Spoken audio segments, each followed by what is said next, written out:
So, what happens when a charismatic, and let's face it, pretty controversial leader dies? What happens to their legacy? And maybe more importantly, who gets to decide what their big dream really meant? Well, today we're going to dive into a really fascinating and honestly, a pretty fiery online debate that's happening inside the Osho community. It's a fight that shows just how fractured things can get over the future of an entire movement. And it all kind of kicked off with this one simple but totally loaded question.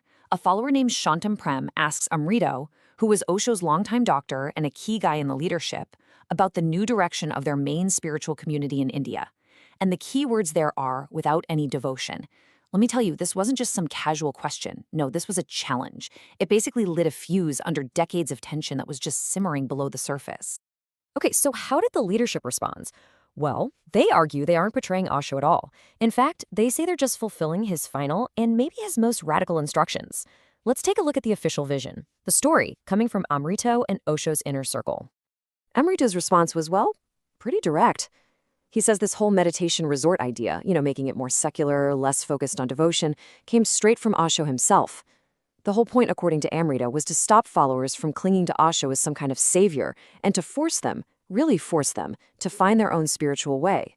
It's a push for total self-reliance.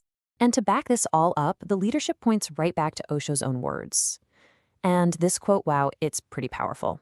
Osho is basically saying that the greatest thing he can do for his followers is to just disappear, to force them into a state of absolute self-reliance. For the inner circle, this isn't just a suggestion, it's a direct command. And here's the real crux of their argument. They see Osho's teachings not as some dusty old religion that you have to preserve in amber, but as a living, breathing, evolving thing. They believe that as their own understanding deepens, the way they express the work has to change too. For them, freezing the whole movement in the past would be the biggest betrayal of all. But, and this is a big but, this vision of an evolving legacy was met with just absolute outrage from a huge chunk of the longtime followers. They didn't see evolution.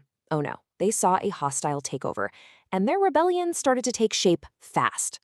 The backlash was immediate, and it was severe. People started throwing around all these sweeping accusations against the inner circle. They accused them of operating in total secrecy, which Amrito actually defended, saying it was Osho's wish, but also financial screw-ups, changing Osho's words, and systematically kicking out the really devoted followers who represented the old guard. And you can see just how personal and frankly how angry this whole thing got. This quote from Swami Rajneesh, who's a really vocal critic, just captures that raw fury. He basically calls the leadership illegitimate custodians of this priceless gift that's meant for everybody. The language is so charged, and you can just feel that deep sense of ownership and betrayal. And it wasn't just about the big ideas either. The attacks got personal, really personal. Critics started questioning the very identity of the leadership. For example, they pointed out that Amrito has used several different names over the years. It's a tactic, right? It's designed to sow doubt and make you wonder, who is this guy really? Can we even trust him?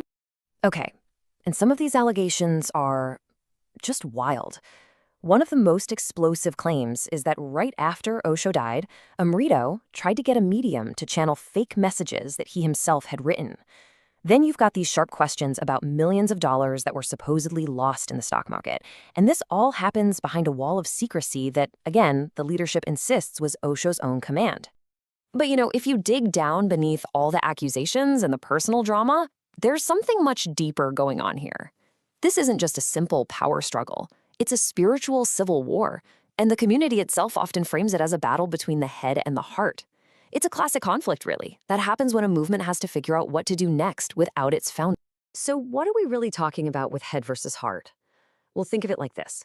The path of the heart is the path of the devotee.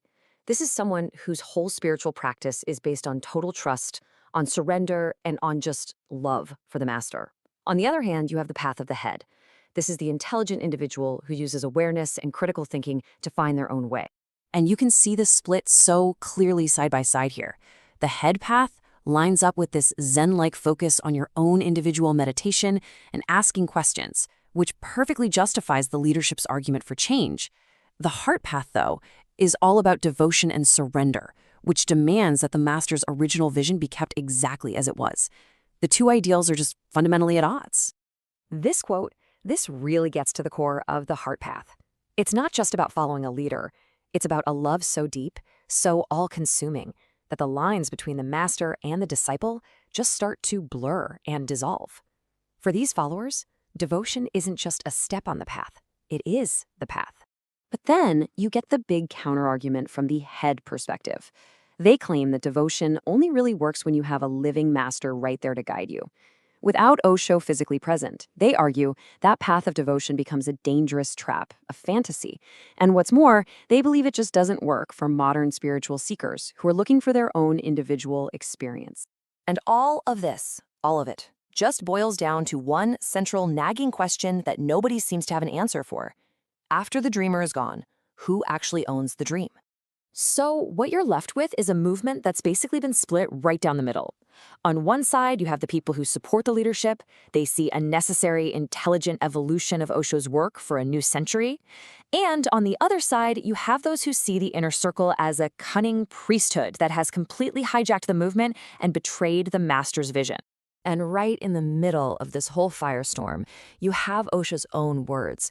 He promised his followers that after he died, his presence wouldn't be confined to a place or a person, but that it would be everywhere, accessible directly in their own hearts. It really makes you wonder what he would think of the battle that's now being fought in his name. You know, in the end, the story is so much bigger than just one guru. It brings up this universal challenge that you see in religion, in politics, even in family businesses. When the visionary founder isn't around anymore to say, no, this is what I meant, who has the authority to write the next chapter? The successors they chose, or the followers who loved them? It's a tough one. And there is